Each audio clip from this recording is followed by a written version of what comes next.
Hey guys, it's me, Seren, back with another video. So a lot of you guys have been asking for a more in-depth video on for-profit activism, which is a concept that I've been talking about a lot recently. I've been talking about it in a lot of these Cynthia Erivo videos, and I've talked about it briefly in some of my videos about Donald Glover, and I kind of briefly touched on it in terms of the whole Kendall Jenner and Pepsi thing, Pepsi Jenner, that whole thing. And a lot of people have just been asking me to go a little bit more in depth with what I mean when I talk about for-profit activism. So I wanted to do this video. I've been thinking about it for a while, and I think it would be good to do. So I want to start off by saying that when I say for-profit activism, I do not mean that people should not be compensated for their labor. I definitely 100% do think that people should be compensated for their labor. Although I am an anti-capitalist, I do understand that we live in a capitalist society where we require money to live. Food costs money, housing costs money, clothing, again, like transportation, shelter, all these things cost money. And I do think that activists and all types of workers and educators and just everyone should be compensated. I definitely think that everyone should be compensated for their work, and everyone should at least make a living wage for their work. Everyone, period. I'm also in favor of a universal basic income, but that's just a whole other video. So I don't want anyone to hear, that I am against for-profit activists and think that that means that I think that people should not get compensated, because that's not what I'm saying. What I'm saying is, I think that there's a difference between being compensated, being fairly compensated for work that you're doing, versus saying and doing anything for money. Saying and doing whatever and calling it activism for money versus being fairly compensated for your work. I feel like those are two different things. And I feel like there are a lot of people right now. I have used Lena Waithe as an example. Yet again, I've used Donald Glover as an example. I think there are a lot of people that are doing and saying certain things right now as capitalists and as for-profit activists, in the sense that they don't really care, nor do they really want to enact change. They just want to build a career, they want to make money, and they want to maximize their profits. And I also feel like you have people that perhaps started off on the right path and are now, I hate to say being led astray, but I'm going to go with that for right now, I guess, and are now being somewhat led astray by the promise of money and fame and acclaim and careers. So they're saying and doing certain things rather than saying and doing what's right and following their beliefs. And I also think that there is a subset of people that, yet again, have sort of made these careers as for-profit activists, that they definitely don't want to dismantle the system. They don't want to dismantle the system of racism, white supremacy. They don't want to dismantle the system of capitalism, all these different isms, because then they're out of a job, right? Then they have nothing else to do with themselves. Then they have nowhere else to go. They can't go on TV and talk about it. They can't, make TV shows about it. They can't do music videos about it. They're out of a job. So I think there's a lot of people that do not want to actually enact change. They don't actually want to work through problems. They don't actually want to work through issues. They just want to mindlessly chatter, because as for-profit activists, that's what makes them their money. And then I also think you have the subset of people like the Cynthia Erivos of the world that are also using activism and using a lot of these activist terms as a way to shut down any type of critique. So we say, for example, hey, is it appropriate that a British Nigerian was cast in a movie about Harriet Tubman? And they say, we are picking on her because she's African. We are picking on her because she is a Black woman. We're picking on her for all of these reasons as a way to avoid the critique and having some type of honest dialogue and discussion about what we're saying. And she's also using this whole idea of we need more diversity and we need more, Black people in movies and things like that as a way to further her own agenda of, I'm chasing awards, I'm chasing Oscars. I'm chasing a career. I want fame and acclaim and money for my hyper individual self. So I really don't care about what this means in terms of the Black diaspora as a collective. I don't really care about what this means in terms of the erasure of Black Americans as a collective. I don't really care about any of those things because I'm hyper individual and I'm trying to get money and fame and acclaim for myself. So I'm also going to use all of these activism buzzwords as a way to shut down any critique of me or my casting. That, again, is for-profit activism, right? I've said before, I feel like Donald Glover doesn't like Black people, and he's riding a wave right now of this, like, quote-unquote Black activism, this is America, as a way to make money and get a career and get put on. And that's just really, in terms of a clear-cut definition. Again, let me reiterate that I do think that people 100% should be compensated fairly for their labor. But I think there's a difference between doing the work because you genuinely believe in the work and you want to enact change and you want to have conversations and dismantle systems and dismantle hierarchies and move conversations forward and move forward as a collective versus you're just saying shit because you want to make money. It's funny because I've wanted to make this video for a long time and I've been putting it off. Long-term subscribers know that I almost always say this. It's like whenever I have an idea for a video and I put it off, it's almost like situations arise that make it like a perfect example. So a perfect example of what we're talking about. A white woman was recently appointed the curator of hip-hop for the National Museum of African American History and Culture. I was just having dinner with my friend last week and we were talking about it. Shout out to Ia. And we were talking about it. And so this white woman was appointed the head of curating hip hop for this museum. And a Black Twitter user, I believe his name was like DJ Chubbs. I'm going to read a little bit of stuff about it later on. And a Black Twitter user kind of questioned it, right? And he was viciously attacked by blue checkmark Twitter, by the Blacktivists of Twitter, these for-profit activists, people that have made whole careers out of cultural critique and things like that, attacked him saying, well, she was the best for the job and hip-hop is for everyone and also sicking their supporters on this man that, he raised a valid critique about a white woman being the curator of hip-hop at this, Black American museum.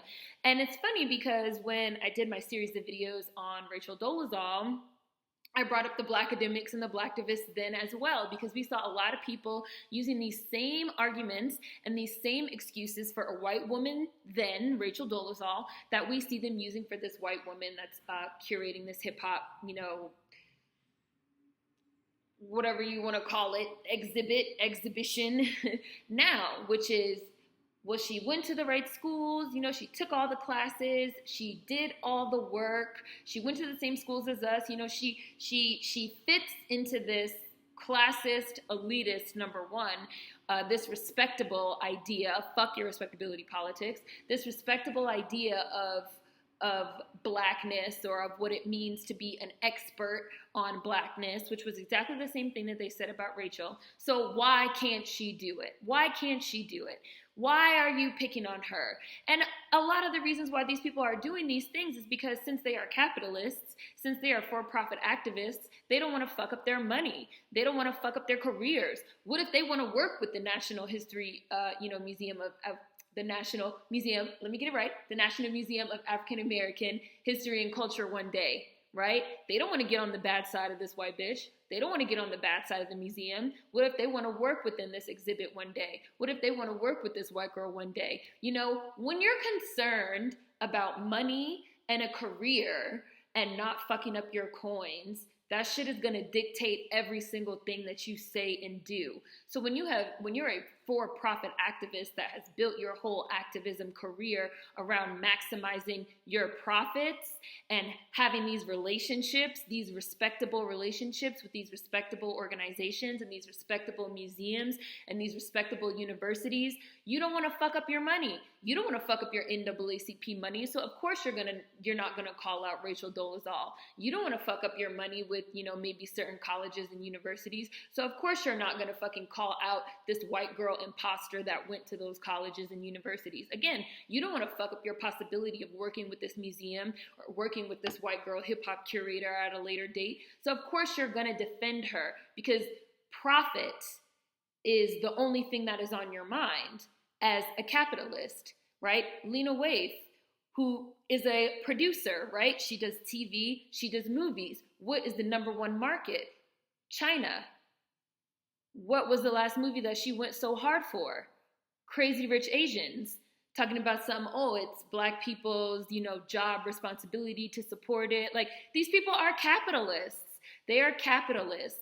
They are for-profit activists. They are about their bottom line. They are not really about shifting paradigms or having real conversations or really enacting real change, because a lot of that shit also, it fucks up money, and a lot of the times there's just not a ton of money even to be made, which is why I said, from jump, people do need to be fairly compensated for their labor, because there's really not even a ton of money to be made in that type of work, to be honest with you.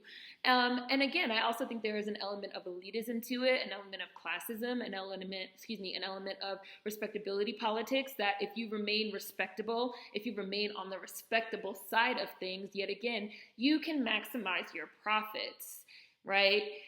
If you are able to include as many people as possible, which includes Asians that also practice anti-Black racism, which includes white people that also practice anti-Black racism, again, non-Black POC that practice anti-Black racism, foreign Blacks that practice anti-Black American racism, if you're able to let that shit slide and be inclusive to everyone, you maximize your profits. You're a for-profit activist. You'll say and do anything for money. You'll go where the wind blows with your activism for money, which is also why we've seen a lot of people changing their stances in the recent years. People have forgotten. In 2014, when I first got on YouTube, the vast majority of celebrities and, Black academics, cultural, commentators, they were not siding with Ferguson. They were not siding with Mike Brown. They were not on our side. They were talking about, well, why can't those kids in Ferguson pull up their pants, and why don't they have shirts on? Meanwhile, they're sitting in the nice studio on NBC talking about the people in Ferguson that have their bodies on the front lines getting hit with tear gas and rubber bullets and things like that. Like, I went to Ferguson, they're talking so bad about them because they're not behaving in a way that is respectable. Nobody got paid to be out on those front lines in Ferguson. Paid protesting and shit like that did not come until later. They got paid to talk about it. Right? And whose side were they initially on? But then as the momentum kept building, and now we have Black Lives Matter, and now there were very few people that were on that side from the beginning.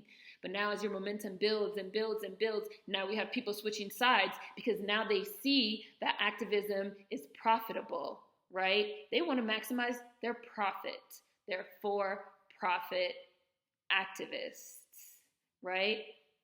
And now we see Pepsi getting in on it, Pepsi Jenner, and now we see Nike getting in on it. And now we see, all these things starting to happen. And then people wonder, well, I don't understand how all these, Black academics and these Black Twitter users and blue checkmark Twitter, people that I really respected, I don't understand how they can't see what's wrong with them defending this white woman and sicking all these, attackers on this Black guy that raised a very valid question. I don't understand how all these people that I respected cannot see what is wrong with casting Cynthia Erivo as Harriet Tubman. It's because everybody involved in that Harriet Tubman project wants to get some fame and acclaim and some awards and some money, and they want to launch their careers. Again, they're capitalists, they're for-profit activists. Everybody that's involved with this museum and this programming, and I still want to go to this museum because I do want to see it, but you have to be on a waiting list for a whole year, 2 years to even go. But people want to be on the side where they can maximize their profits. They don't want to fuck up their money. They don't want to fuck up their connects. So they're not going to say anything, even if what's happening is wrong, right? You guys get it? You guys get it? I'm going to read some stuff. So Kinfolk Collective on Twitter, shout out to Kinfolk Collective, put out a tweet that got sent to me. It said, "Interesting how Black academics and elites use the same tactics to silence Black folks who disagree with them as the white elites they decry." Now, what have we been talking about? The White People Handbook, right? Using these same silencing tactics that are used against us, that white people use against us, using using our oppressor's tools, right? They're using those same tools to silence us. We say, maybe it's not appropriate that this white woman is curating this hip hop exhibit at this museum. And we get hit with all of the same exact tactics that white people use against us. We say, well, maybe it's not appropriate that Cynthia Erivo plays Harriet Tubman. And we get hit with all these same tactics. That we're victimizing her, that we're bullying her, that we are picking on her, all these same things that they do to us. Now, and I responded on Instagram. I put in my Instagram stories, I was like, I like to call it coming off the White People Handbook. Like, that's just period what it is. And then I said I discussed the Black academics more in depth in a video that I have on Black people in higher education. I also talk about them in the full series that I did on Rachel Dolezal. The Black academics gave her a pass all the way to the NAACP because she took all the right classes, right, and went to the right institutions just like them, right? Like, again, we're talking about people that are trying to maximize their profits. They're trying to maximize their respectability. They're trying to, stay on what could be considered the right side of things. Right? And somebody replied, "I remember this time so vividly. It gets me heated just mentioning her and the shucking and jiving these Black academics were doing, talking about if she self-identifies as Black and has put in this time to study and appreciate the culture, what's wrong about it? I almost popped a blood vessel during that period." Yet again, this equation of being Black with being something that you can, and a Black American specifically, with being something that you can kind of study, and if you do all the right things, and again, go to the right schools, and you use the right words and the right buzzwords, you can just kind of put Black Americanness, because really that's what we're talking about, on like a coat. And now we see the same exact thing happening with this white curator lady, and we see these same type of people coming to her defense. Somebody sent me an article about this, which I'm going to read from. They said, "I was just about to send you this article, and then you posted this. It's Providence, I swear." They were getting ready to send me an article about Black academics giving white women passes and also for-profit activism, and then they saw that I actually posted about it. So this is an article that, of course, I'm going to have linked in the description box, terrainwalker.com. Last Thursday, Twitter user DJ Chubb E Swag asked why a white woman, Timothy Ann Burnside, Lord, does it get more white, was made curator of the hip-hop exhibit of the National Museum of African American History and Culture in Washington, D.C. What followed was hours of emotional defenses of Burnside and cyberbullying of the questioner from popular Black Twitter figures, some with hundreds of thousands of followers, that eventually forced the man to apologize, although he later recanted his apology. Think about that. A group of Black activists who built their brands by demanding respect and inclusion for Blacks in American cultural and economic life, attacked a Black man arguing for Black curation of an exhibit dedicated to Black culture in defense of a white associate who didn't have to lift a finger to make them defend her. It was disappointing, but not surprising from the perspective of a gatekeeper whose livelihood, profit, capitalism, for-profit activists, depends on proximity to power instead of acquiring it. Which, I'm going to pause there and say, as wild as YouTube gets, one thing that I love about YouTube in terms of capital and capitalism is that YouTube is already a monetized platform. So I do not have to, people don't have to give me money to support me. They don't have to, and you guys know, like, I'm anti-capitalist anyway. Like, I don't like asking for money. Like, I do have, like, Patreon and stuff like that, because people were like, please make one. Like, we want to support you. But, like, ultimately, I can sit on this platform, I could look in this camera, and I can say whatever I want, right? My livelihood does not depend on my proximity to any one person, place, or thing. Nouns, bitch. My livelihood does not depend on any type of noun, right? I don't have to play nice with anybody. I don't have to say anything I don't want to say. I don't have to worry about getting on the wrong side of a museum curator. You know, like that is not something that I have to worry about because I already am on a monetized platform. So I have to say, like, shout out to YouTube, I guess. The article was called Negro Whisperers and Blue Check Bullies, How Wokeness Can Hinder Progress, which I'm going to read that last sentence again. It was disappointing, but not surprising from the perspective of a gatekeeper whose livelihood depends on proximity to power instead of acquiring it. So yet again, what we've been talking about. We've been talking about and talking about and talking about, and what we've even been talking about in terms of rifts within the diaspora, because this also plays into this larger conversation of rifts within the diaspora. When you have, let's say, the main cultural critiquers, which I've said before, that are not even descendants of American chattel slavery, like they're not even Black Americans, so they even have a separation from our culture from jump. They're not going to understand why we feel the way that we feel about certain types of things, and all they want to do as hyper individuals is, again, acquire fame, claim, awards. I mean, like I said, Donald Glover is a Black American, and I've used him as an example as well. But, you know, like we just have people that are hyper individual. They're hyper individual, and all they want to do is get ahead. They're not trying to dismantle the hierarchy, right? They're just trying to get to the top. And we see this replicated over and over and over, be it in gender, be it in race isms, be it in, you know, pick whatever ism you want. We see time and again people that do not want to dismantle systems so that everybody has power. They are ladder climbing. They don't care who they have to step on to get to the top. They don't care who they have to fuck over to get to the top. They do not care, right? I did a whole video on feminism where I said the issue with feminism is that you have people that do not want to dismantle any type of sexist hierarchies. They just want to get the power of white men, what they feel to be white men. They have white male motherfucking penis envy. That does not make you an activist or, you know, whatever you want to call it. That shit makes you a capitalist. For profit activism. If your livelihood depends on your proximity to getting to the top of the hierarchy, you inherently can't want to dismantle the hierarchy. You want to benefit from the hierarchy. You want to benefit from the infrastructure. You want to benefit from the white supremacist infrastructure. You want to benefit from the sexist infrastructure. You want to benefit from the infrastructure that keeps Black Americans at the bottom. You don't want to get rid of it. You need it.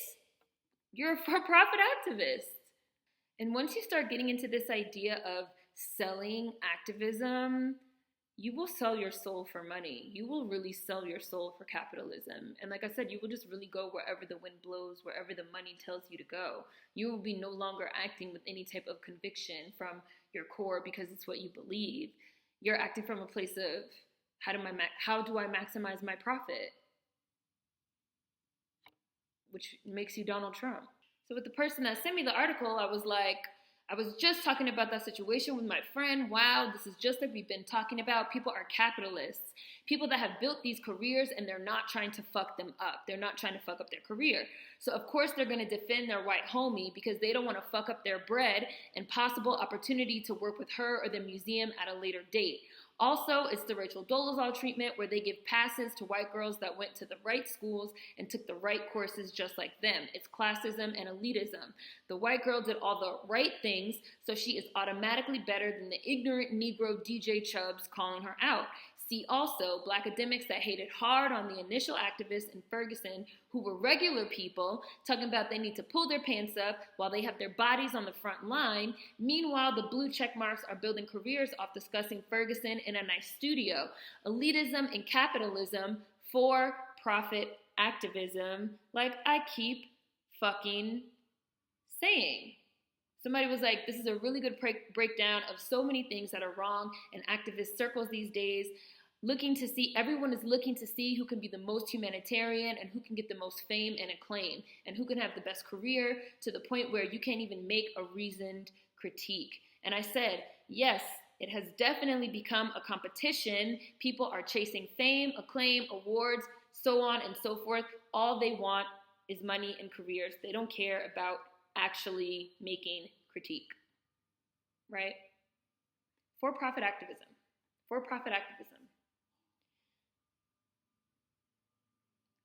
Get paid for your labor. Earn a living wage. Do work that matters to you.